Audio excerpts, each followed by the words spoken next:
Hi. In this episode, we will briefly summarize what we have said about architecture so far and answer the question of how architecture relates to agile software development. Let's get started. Architecture is more than just diagrams and design patterns. It's the entire decision-making process that starts with finding architectural drivers and quantifying them with metrics.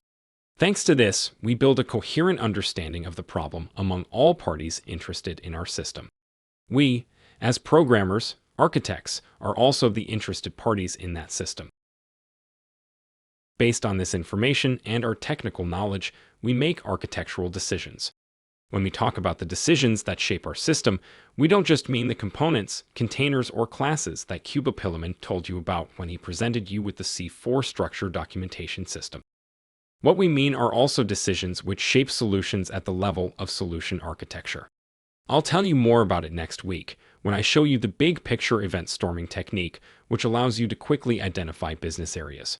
We are also talking about decisions that shape the entire software development process, the process of its implementation, and operational processes that help keep our system in production. The role of an architect is to shape architecture by making decisions about these processes. How does agility fit in with all of this?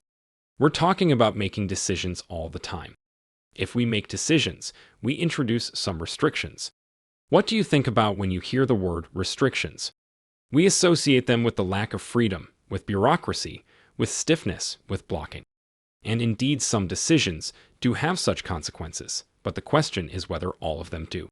Let us look at the field that most of us associate with lack of any restrictions, with complete freedom, art.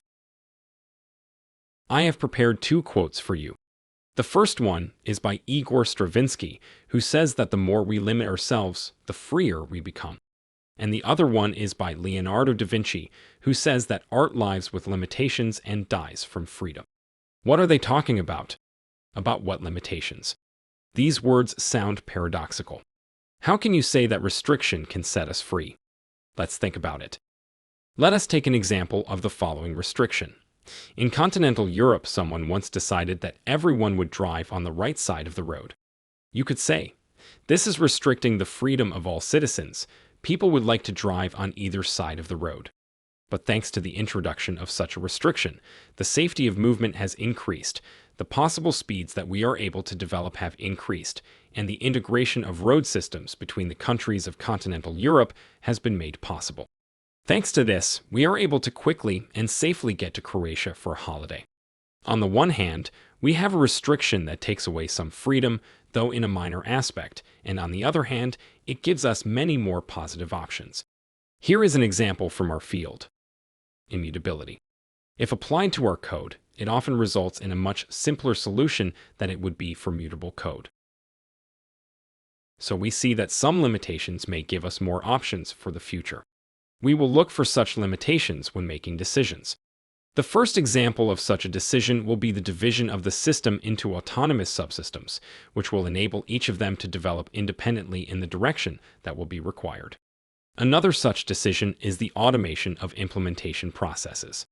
Why should each team do it on their own and spend more time doing it? If we can make one decision, we implement it in this and that way. Then each of them can focus on solving important business problems and not on how to implement their application for production. Consistent technological stack. If we make such a decision at the beginning of our project, it will allow us, if necessary, to easily transfer programmers between individual subsystems. Yet another decision is to establish a communication protocol between systems. We don't have to predict all possible ways in which subsystems can communicate with each other. If we introduce a consistent protocol, such as HTTP or some variation of the RPC protocol, and in the future there is a need to integrate some two components together, the fact that the protocol is consistent makes this integration much simpler. Good architecture can and should enable an agile software development process. You can't create something without making any decisions. We have to make decisions, otherwise they will be made for us. If I, as an architect, do not make a decision as to the language in which we will write our software at the beginning of the project, this decision will be made individually by each team. The question is whether teams will make decisions taking into account the needs of all parties interested and the long-term perspective, or will they consider their own interests? Either way, a decision will be made. As architects, we look for decisions that reduce the irrelevant aspect, but give us more options in the future and give positive features to our system. Yet another thing is the time perspective.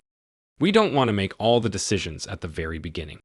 For each of them, we are looking for the so-called last responsible moment, because the later we make a decision, the more time we give ourselves to collect and understand all architectural drivers and quantify them.